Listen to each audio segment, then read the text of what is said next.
بسم اللہ الرحمن الرحیم۔ السلام علیکم ورحمۃ اللہ وبرکاتہ۔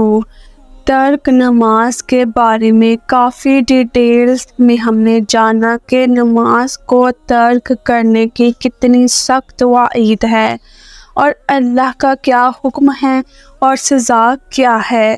آئیے اب نماز کے فوائد اور نماز چھوڑنے کی سزا دنیا اور آخرت میں آخر ہے کیا، اس کے بارے میں بھی پڑھتے ہیں۔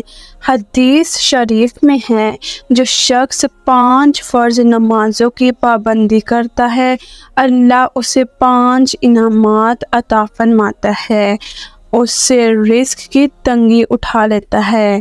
نمبر 1، اس سے رزق کی تنگی اٹھا لیتا ہے۔ نمبر 2، اسے عذاب قبر سے محفوظ رکھتا ہے۔ نمبر 3، اسے نامہ اعمال دائیں ہاتھ میں دیا جائے گا۔ نمبر 4، وہ پل صراط پر بجلی چمکنے کی طرح گزرے گا۔ اور نمبر 5، حساب و کتاب کے بغیر جنت میں جائے گا۔ اور جو شخص نماز میں سستی کرتا ہے، اللہ تعالیٰ اسے 15 سزائیں دیتا ہے، 5 دنیا میں، 3 موت کے وقت، 3 قبر میں اور 3 قبر سے نکلتے وقت۔ دنیا میں کون سی سزائیں ملیں گی، یعنی جن کا ذکر کیا گیا 15 سزائیں دی جائیں گی، جس میں 5 جو ہیں اسے دنیا میں دی جائیں گی۔ نمبر 1، اس کی زندگی میں برکت نہیں رہتی۔ نمبر 2، اس کے چہرے سے نیک لوگوں کی علامت مٹا دی جاتی ہے۔ نمبر 3، اسے اللہ تعالیٰ کسی عمل کا اجر نہیں دیتا۔ نمبر 4، اس کی دعا آسمان کی طرف اٹھائی نہیں جاتی، یعنی قبول نہیں ہوتی۔ اور نمبر 5، اسے نیک لوگوں کی دعا سے حصہ نہیں ملتا۔ اب 3 سزائیں جن کا ذکر کیا گیا کہ وہ جب موت آئے گی اس وقت جو ہے وہ سزائیں دی جائیں گی، اور وہ 3 سزائیں کون سی ہیں؟ نمبر 1، وہ ذلیل ہو کر مرتا ہے۔ نمبر 2، وہ بھوک کی حالت میں مرتا ہے۔ نمبر 3، پیاسا مرتا ہے، اگرچہ دنیا کے تمام سمندروں کا پانی اسے پلایا جائے اس کی پیاس نہیں بجھتی ہے۔ یہ سزا ہی ہے جب اللہ تعالیٰ جو ہے وہ ہمیں موت کے وقت دیں گے۔ اتنا پانی پینے کے باوجود بھی ہماری پیاس جو ہے وہ ختم نہیں ہوگی۔ اب قبر میں پہنچانے والی سزائیں، یعنی 3 سزائیں جن کا ذکر کیا گیا ہے۔ نمبر 1، اس کی قبر تنگ ہو جاتی ہے، حتیٰ کہ اس کی پسلیاں آپس میں مل جاتی ہیں۔ نمبر 2، اس کی قبر میں آگ لگائی جاتی ہے اور صبح و شام انگاروں پر لوٹ پوٹ ہوتا ہے۔ نمبر 3، اس کی قبر پر ایک اژدہا مقرر کیا جاتا ہے جس کا نام شجاع اقرا ہے۔ اس کی آنکھیں آگ کی اور ناخن لوہے کی ہیں۔ ہر ناخن 1 دن کی مسافت کے برابر لمبا ہے۔ وہ میت کو ڈستا ہے اور کہتا ہے، میں شجاع اقرا ہوں۔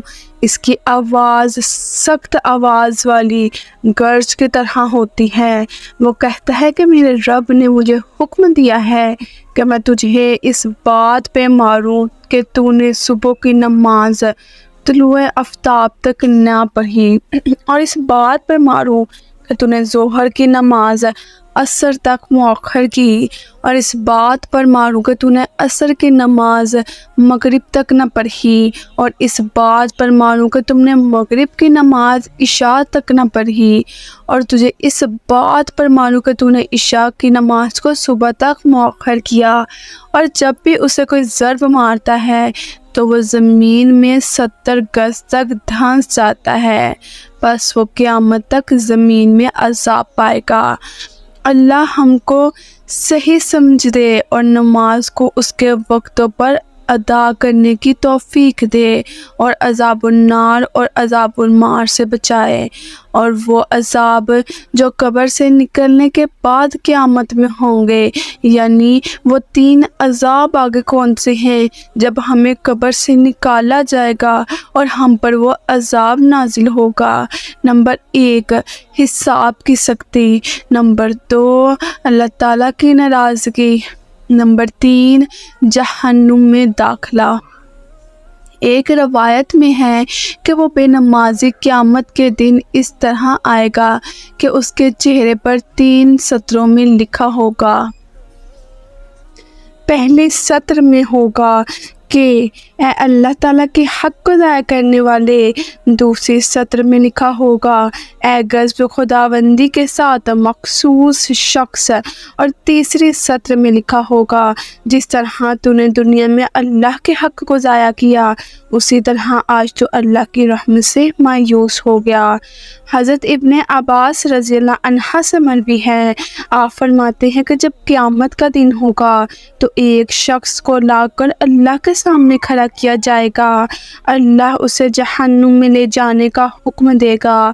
وہ پوچھے گا یا اللہ کیوں؟ اللہ فرمائے گا اس لیے کہ تو وقت پر نماز نہیں پڑھتا تھا اور جھوٹی قسمیں کھاتا تھا۔ نبی کریم صلی اللہ علیہ وآلہ وسلم سے مروی ہے کہ ایک دن آپ نے اپنے صحابہ کرام کے بارے میں یوں دعا مانگی، یا اللہ ہم میں کسی کو بدبخت یا محروم نہ بنانا۔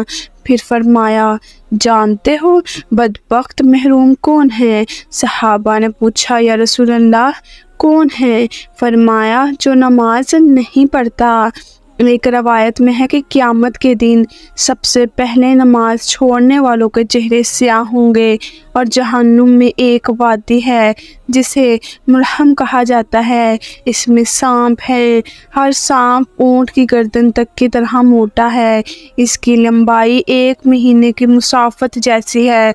وہ نماز نہ پڑھنے والوں کو ڈسے گا تو اس کا زہر اس شخص کے جسم میں 70 سال تک گھولتا رہے گا، پھر اس کا گوشت زرد رنگ کا ہو جائے گا۔